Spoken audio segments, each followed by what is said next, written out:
Bismillahirrahmanirrahim. Assalamualaikum warahmatullahi wabarakatuh. Jumpa lagi dengan saya di Abil Maiwa Channel. Jadi teman-teman, channel ini adalah merupakan channel pendidikan tempat kita berbagi tentang aplikasi pendidikan, Microsoft Office, serta tips dan trik komputer. Jadi pada video kali ini teman-teman, kembali lagi kita akan bertemu dalam suatu pembahasan cukup menarik, yaitu tentang kabar luar biasa dari Kemendikbudristek. Di sini kita bisa mengetahui tentang 3 usaha Kemendikbudristek yang terbukti berhasil banyak guru honorer yang lolos ASN P3K Guru. Nah, di mana ini adalah merupakan bukti konkret usaha dari Mas Menteri bagaimana cara untuk merealisasikan target 1 juta guru ASN P3K, seperti itu teman-teman ya. Oke teman-teman, tanpa basa-basi lagi kita langsung saja ke videonya tentang 3 usaha Kemendikbudristek yang terbukti berhasil banyak guru honorer lolos ASN P3K Guru. Jadi yang pertama di sini kita lihat judulnya dulu, kabar luar biasa, 3 usaha Kemendikbud berdampak banyak guru honorer yang lolos ASN P3K Guru.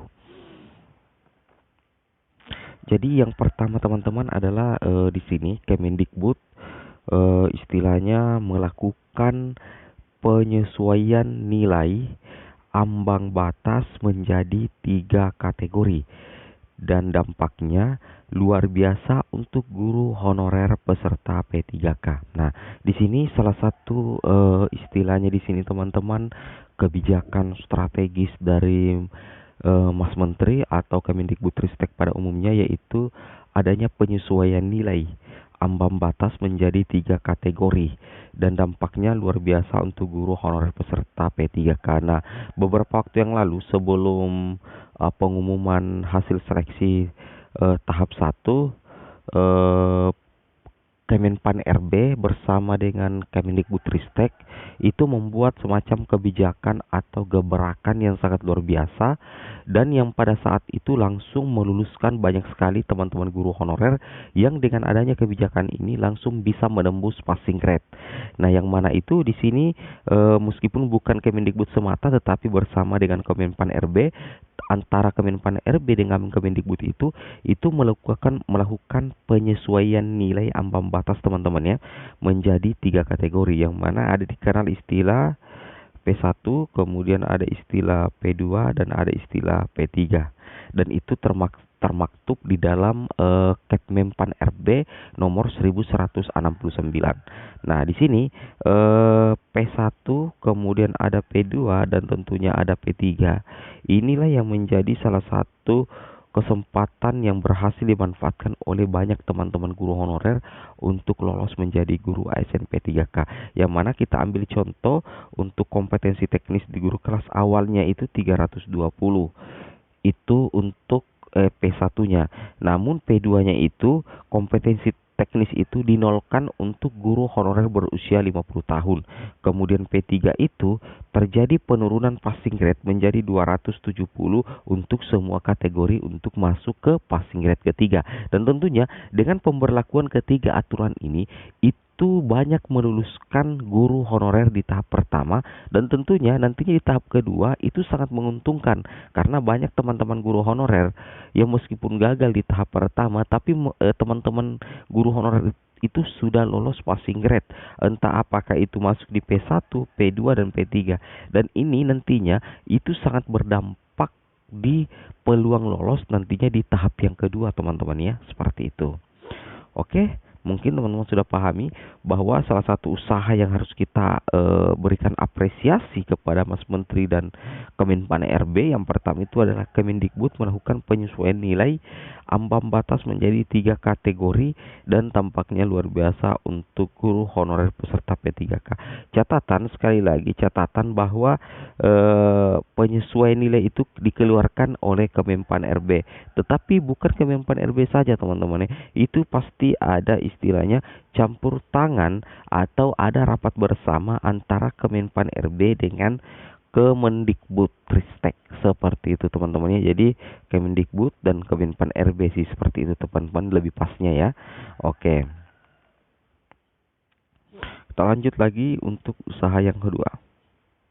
Nah, di sini sebelum kita lanjut, di sini teman-teman pahami, ini adalah Kemenpan RB terbaru dari Kemenpan RB teman-teman ya, yang tentunya itu dalam nilai ambang batas itu pasti Kemendikbud juga menyalurkan aspirasi dari hasil raker bersama dengan Komisi 10 DPR. Itu Kemendikbudristek sudah berjanji akan memperjuangkan guru honorer, dan hasilnya berdasarkan Kemenpan RB ini luar biasa teman-teman ya. Jadi di sini nilai ambang batas kategori 1 ini berdasarkan guru kelas mata pelajaran dan materi soal teknisnya ini berbeda-beda passing grade-nya teman-teman ya. Kemudian nilai teknis untuk nilai ambang batas kategori 2 ini untuk guru honorer 50 tahun ke atas. Kemudian di sini nilai ambang batas kategori 3 ini terjadi penurunan passing grade teman-teman ya. Di sini terjadi penurunan passing grade ya. Misalkan di sini kita lihat guru kelas tadinya 320 sekarang menjadi 270. Tapi dengan catatan apabila belum bisa memenuhi ambang batas kategori 1 baru berlaku ambang batas kategori 2 dan ambang batas kategori 3. Seperti itu teman-teman ya.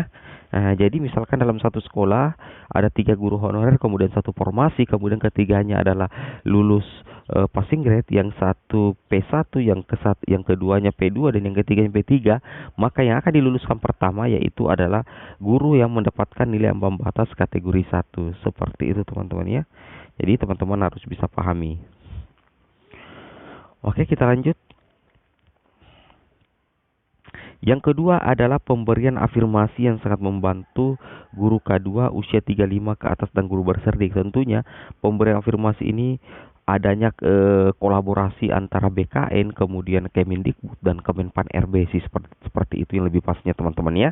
Jadi tentunya kita tidak bisa memungkiri bahwa istilahnya afirmasi diberikan oleh Kemendikbudristek ataupun Kemenpan RB ataupun kerjasama dengan BKN itu sangat membantu guru honorer, terutama bagi guru honorer yang berusia di atas 35 tahun ataupun yang masuk dalam kategori guru K2, kemudian guru yang memiliki sertifikat pendidik atau penyandang disabilitas itu mendapatkan masing-masing poin di kompetensi teknis teman-teman ya. Dan ini adalah salah satu bentuk usaha Kemendikbud yang sangat luar biasa, berkolaborasi dari Kemenpan RB ataupun BKN, seperti itu teman-teman ya. Nah, meskipun pada akhirnya pemberian afirmasi ini banyak yang belum lulus, tapi tentunya dengan adanya pemberian afirmasi ini jauh lebih baik ketimbang sama sekali tidak mendapatkan afirmasi. Nah, kemarin sebelum pengumuman tahap 1 itu keluar, yang menjadi pusat perhatian sih sebenarnya teman-teman adalah guru honorer yang berusia di bawah 35 tahun karena sama sekali tidak mendapatkan afirmasi.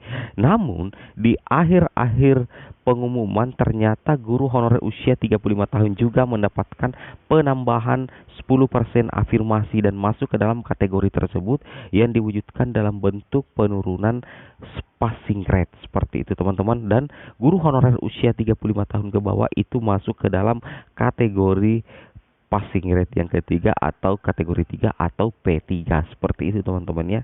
Luar biasa sekali. Jadi pemberian afirmasi ini sangat membantu guru K2 usia 35 ke atas dan guru berserdik, seperti itu. Kemudian kita lanjut yang ketiga teman-teman ya.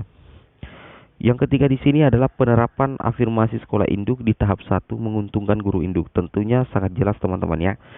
Adanya penerapan afirmasi sekolah induk di tahap 1 itu menguntungkan guru induk teman-teman ya. Karena di tahap 1 kemarin guru induk itu mendapatkan prioritas yang sangat luar biasa teman-teman ya. Apalagi jika guru induk itu mengunci formasi atau tanpa saingan, maka secara otomatis guru induk itu hanya bersaing dengan dirinya sendiri, seperti itu. Nah, kemudian di tahap kedua kita lanjut. Di tahap kedua, peniadaan prioritas sekolah induk di tahap 2 dan 3 memberi ruang guru honorer lolos passing grade tanpa formasi di tahap 1 bisa lolos di tahap kedua.